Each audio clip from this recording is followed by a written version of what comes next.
سلام البنات، لاباس عليكم؟ بخير. اليوم ان شاء الله بغيت نبشركم بلي راني تفكيت على خير وبخير وكلشي داز مزيان الحمد لله.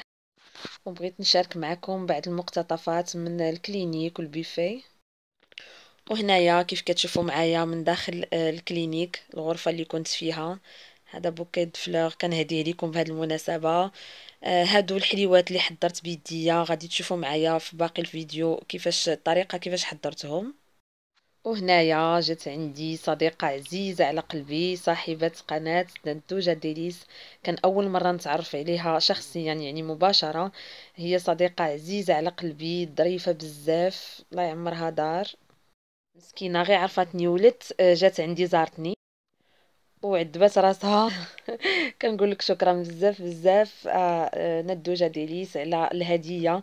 الصراحة هدية قيمة ونفعتني بزاف بزاف، كنقول لك شكرا عليها. جابت لي هاد انتم انا كنحلها انا وياكم دابا كيف كتشوفوا. هاد الوساده اللي كتصلح بزاف بزاف في الرضاعه وحتى من بعد الرضاعه. انا دابا كنستعملها يعني كتعاونني بزاف، كنحط فوق منها بنتي وكنرضعها بكل سهوله. شكرا بزاف بزاف الله يخطيك، عذبتي راسك. ايوا هادشي اللي كاين ما يجي عندك غير اللي كيبغيك، وهانتوما كيف كتشوفوا يعني براتيك بزاف، كتكون مدوره. مرة أخرى كنقول لك شكرا بزاف على الزيارة اللي فرحاتني، ما تصوريش شحال فرحت بيها، شكرا بزاف. وكانوا هادو مقتطفات من داخل الكلينيك اللي دوزت فيه 3 نوي لأن ولدت سيزاريان. يعني سيزاريان كيكونوا 3 ديال الليالي، يعني فيها آلام وعذاب، ولكن كيف كيقولوا كنشوفوا عويناتهم كنسى وجيعتهم. يا ربي لا تحرم شي مسلمة يا ربي، ولا شي مسلم من الذرية الصالحة ان شاء الله يا ربي.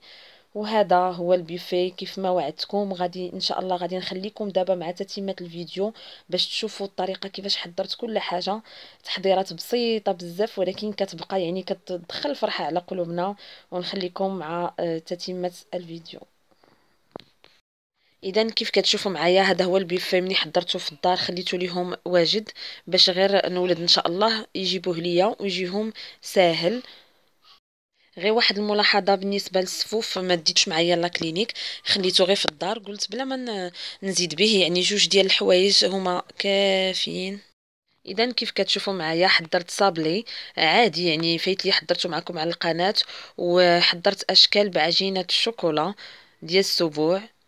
بالنسبه للطريقه فكنحضروا الصابلي حتى كنطيبوه، من بعد كنطبعوا عجينه الشوكولا حتى كنصاوبوا الكميه اللي عندنا كلها كتكون مطبوعه.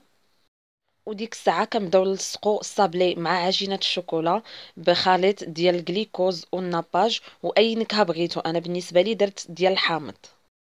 وكيجيو على هذا الشكل هذا كيف كتشوفوا معايا. كنزينوهم بوريضات اولا بالعقيق اولا اي حاجه نتوما باغيين.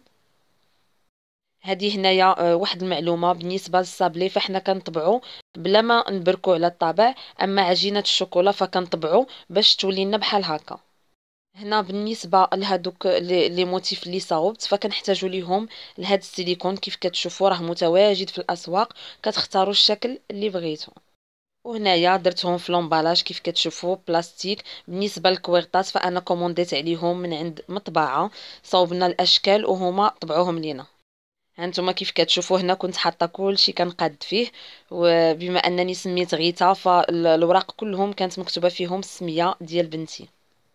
وهذا الشكل الثاني اللي حضرت كان عباره عن عجين التمر مخلط مع كاوكاو مهرمش او اللوز مهرمش اللي كتختاروا نتوما اللي بغيتو بطبيعه الحال.